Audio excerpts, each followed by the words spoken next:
Bienvenue au lancement du collectif d'exploration du leadership latéral, le CEL. Vous savez que j'aime les acronymes, c'en est un autre. Alors, je commence avec une citation que j'ai lue récemment. Il y a ceux qui voudraient améliorer les hommes, bon, on dit hommes, humains, femmes, tout ça, là. Et il y a ceux qui estiment que cela ne se peut qu'en améliorant leurs conditions de vie ou les conditions de leur vie. Mais il apparaît que l'un ne va pas sans l'autre, on ne sait pas par quoi commencer. Moi, je trouvais que c'était intéressant de commencer aujourd'hui avec cette citation-là. Et pour m'aider dans ce devoir-là devant vous, j'ai utilisé un article du HSM, qui est une compagnie de consultation en développement organisationnel, et je vais partager plus tard le lien. Alors, vous aurez l'occasion de downloader l'article complet. Alors, eux, ils disent 2025, ça va être l'année du leader. On dit les lieux de travail ont désormais besoin de visionnaires à droite pour mener les organisations vers l'avenir. Les gestionnaires ont besoin de compétences humaines de haut niveau pour soutenir les entreprises dans l'avenir. Alors, on dit que c'est des compétences particulièrement importantes dans une époque d'ambiguïté à naviguer dans des organisations de plus en plus fluides. On le sent.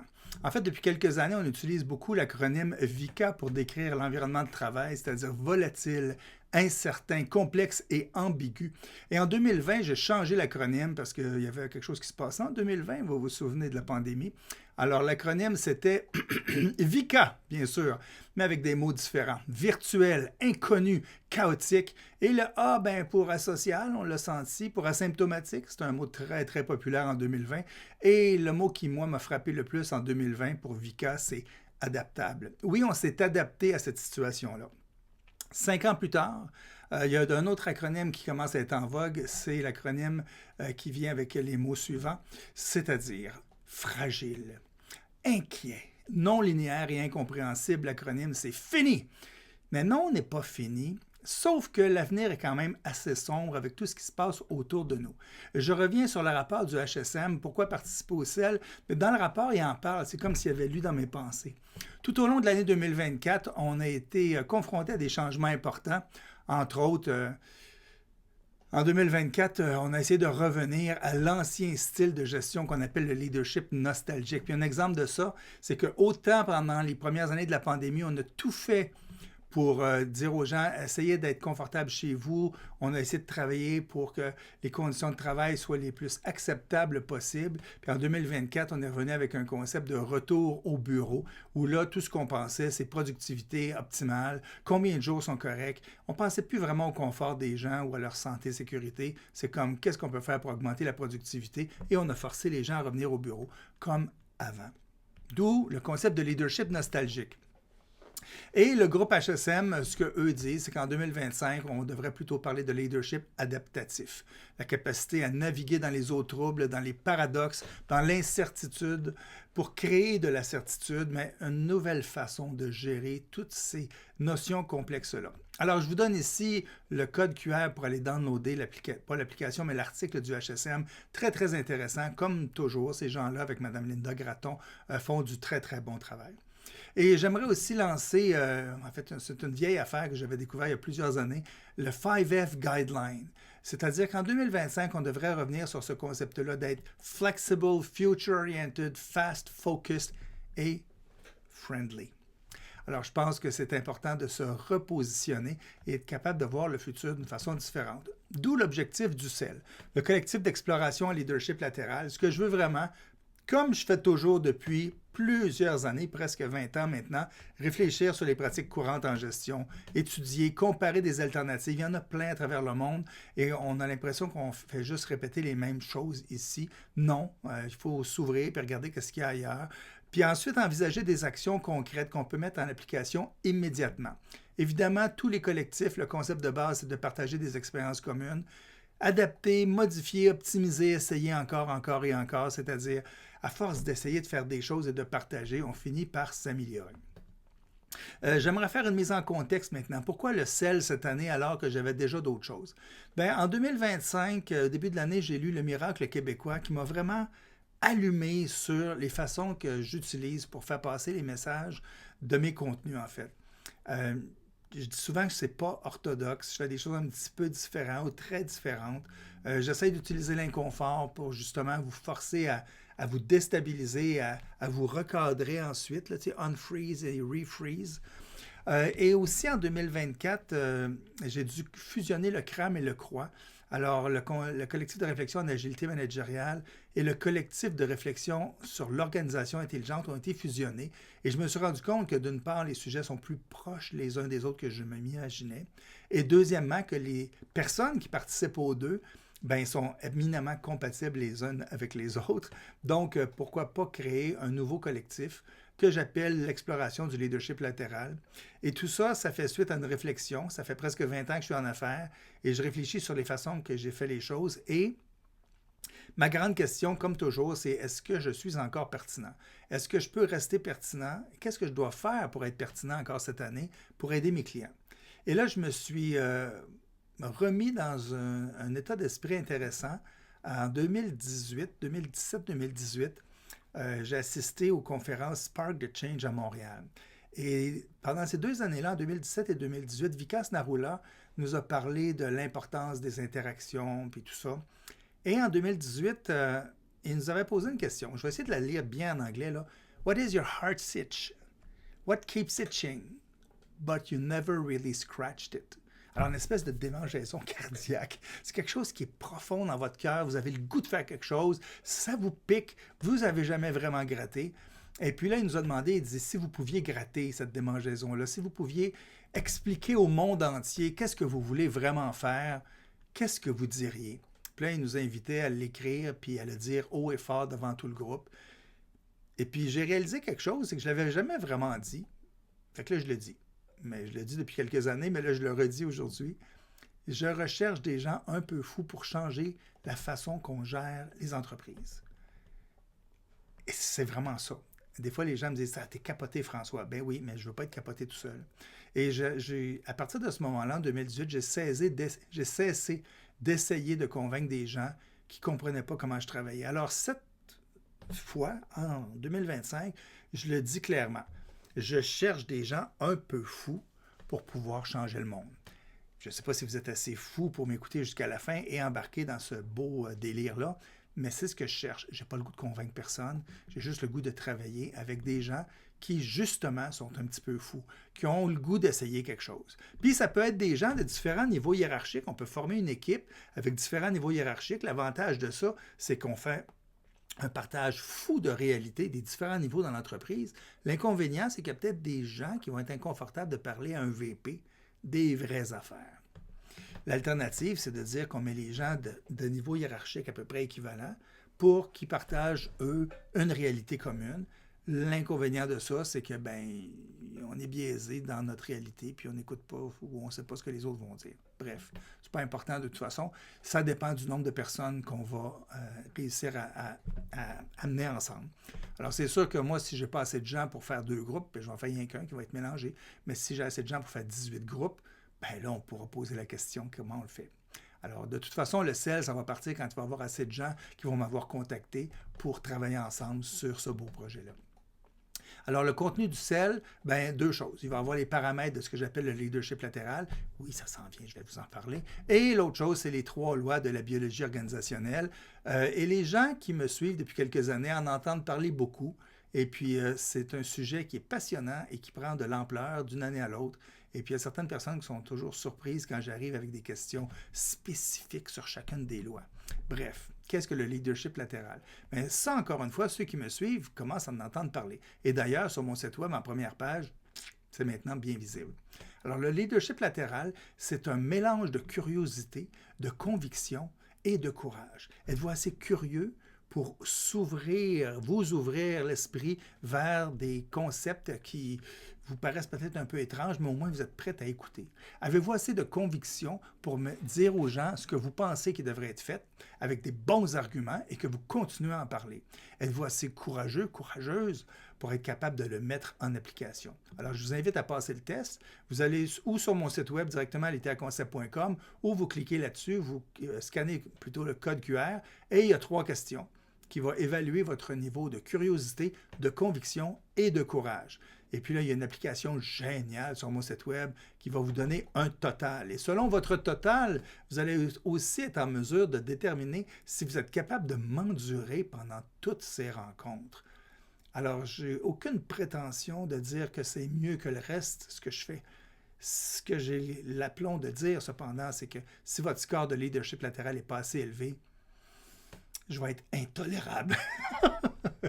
Alors, je vous invite à faire le test, puis ensuite à décider si oui ou non vous décidez de faire le collectif d'exploration en leadership latéral. Maintenant, la deuxième partie de ce concept-là, c'est la biologie organisationnelle. Alors, il y a quelques années, presque 10 ans maintenant, j'ai développé les 3 lois de la biologie organisationnelle.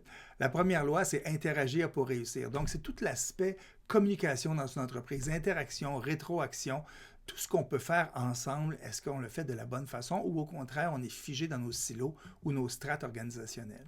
La deuxième loi, qui ne fonctionne que si on respecte d'abord la première, c'est décider pour agir. Alors là, ici, on parle d'autonomie, de responsabilisation, d'imputabilité.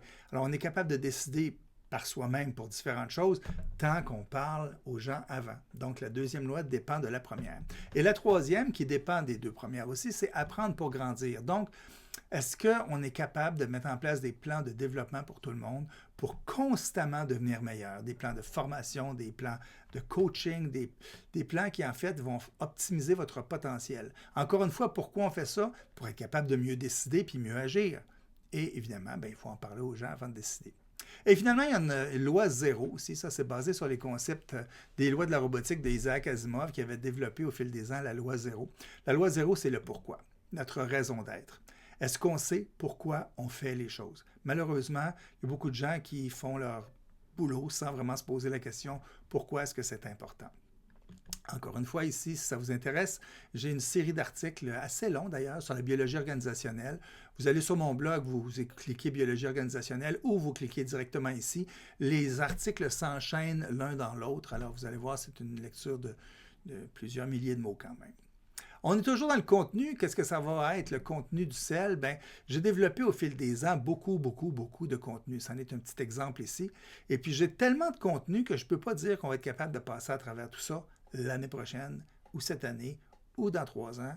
Alors, ce que j'ai décidé de faire, toujours en explorant le concept de leadership latéral, c'est comme c'est un sujet complexe, bien, j'aimerais ça qu'on le fasse avec une flexibilité mentale différente de ce qu'on fait d'habitude dans un programme de développement.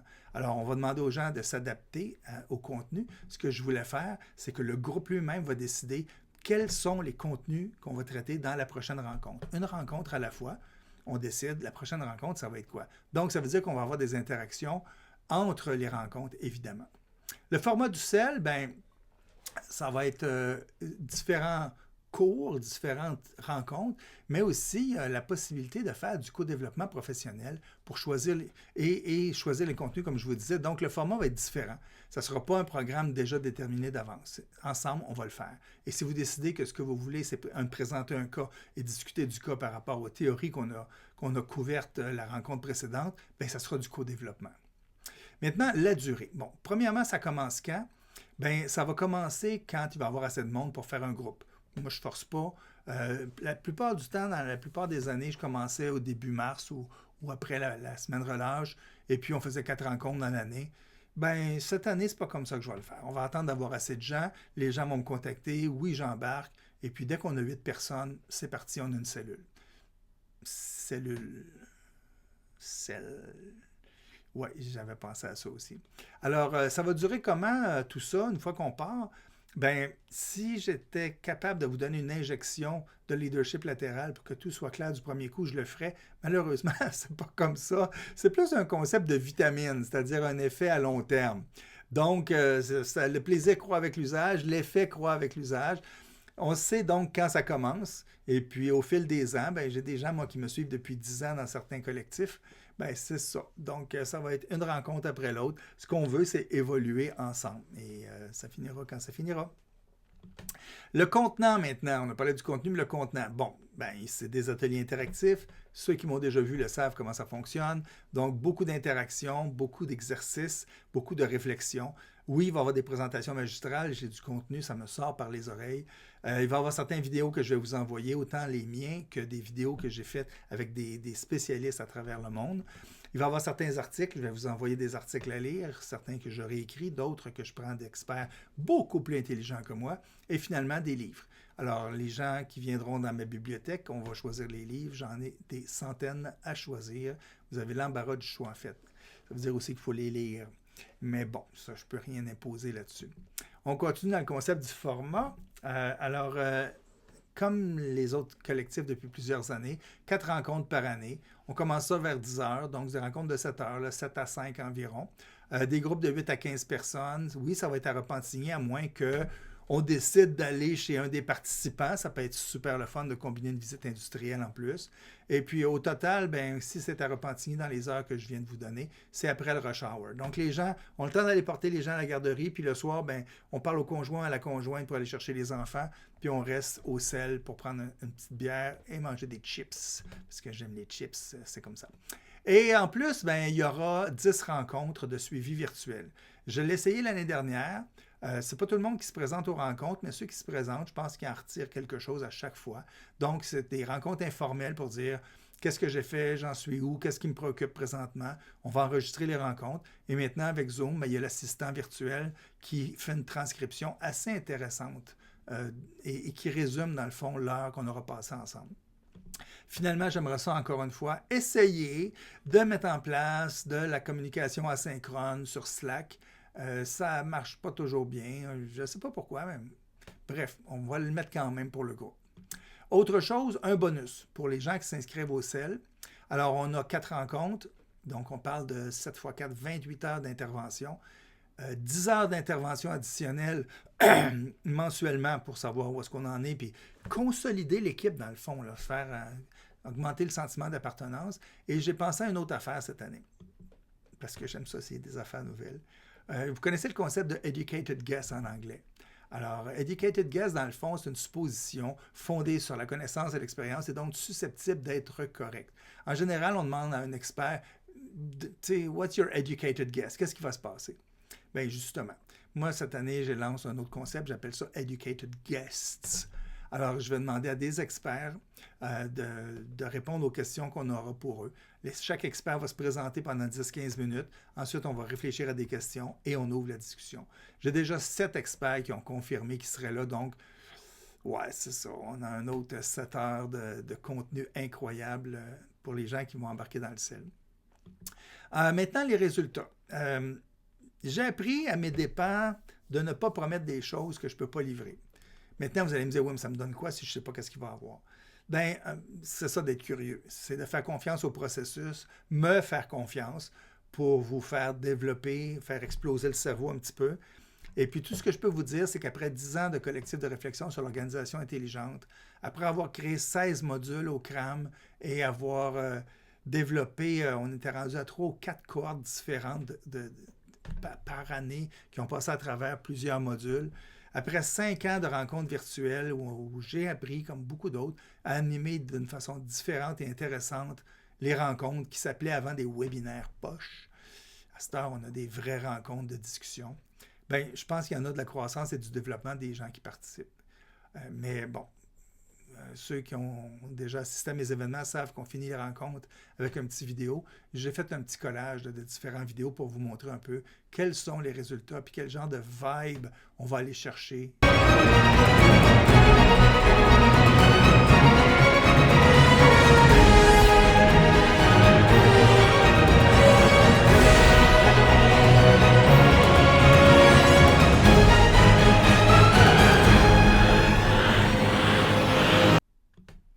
Bon, alors, moi, je pense que ça peut marcher, cette affaire-là.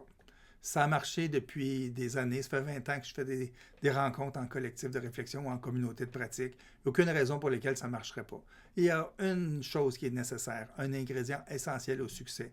Je recherche des gens un peu fous qui ont le goût de changer le monde. Alors, j'ai même pas honte de parler de ça parce que je ne suis pas le seul à vouloir des gens un peu fous. En fait, c'est les gens un peu fous qui changent le monde.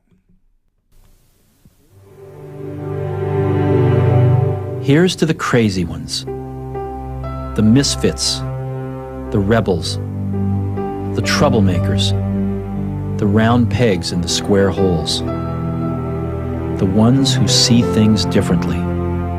They're not fond of rules, and they have no respect for the status quo. You can quote them, disagree with them, glorify or vilify them.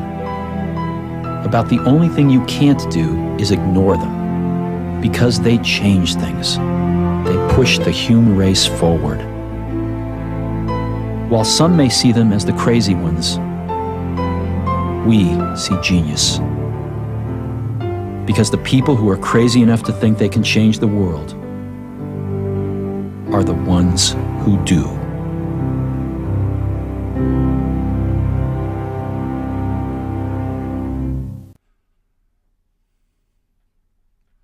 Il n'y a rien à faire quand j'écoute cette vidéo-là, je deviens émotif. Alors, le CEL, le collectif d'exploration en leadership latéral, je vous laisse avec ma mission, en fait, depuis 2005, qui est de transformer les organisations de personnes à la fois, tout le monde en même temps. Alors, transformer les organisations, c'est le but ultime. Je me suis rendu compte que je ne pouvais pas le faire, sauf si je transforme une personne à la fois. Et puis, comme je fais des interventions de groupe, puis que je ne fais pas de coaching parce que je parle beaucoup trop, alors c'est tout le monde en même temps. J'espère que vous allez faire partie de cette aventure folle. Le leadership latéral, c'est de vous poser la question, êtes-vous assez curieux, curieuse? Êtes-vous assez convaincu? Et êtes-vous assez courageux ou courageuse pour embarquer dans cette belle aventure? Margaret Mead disait « Ne doutons jamais qu'un petit groupe d'individus conscients et engagés puisse changer le monde. » C'est même de cette façon que cela s'est toujours produit. Alors, ma question, êtes-vous prêt pour le CEL? Je vous invite à répondre au questionnaire en scannant le code QR. Et j'espère vous revoir en 2025 pour qu'on puisse discuter, évoluer et avoir beaucoup de plaisir ensemble.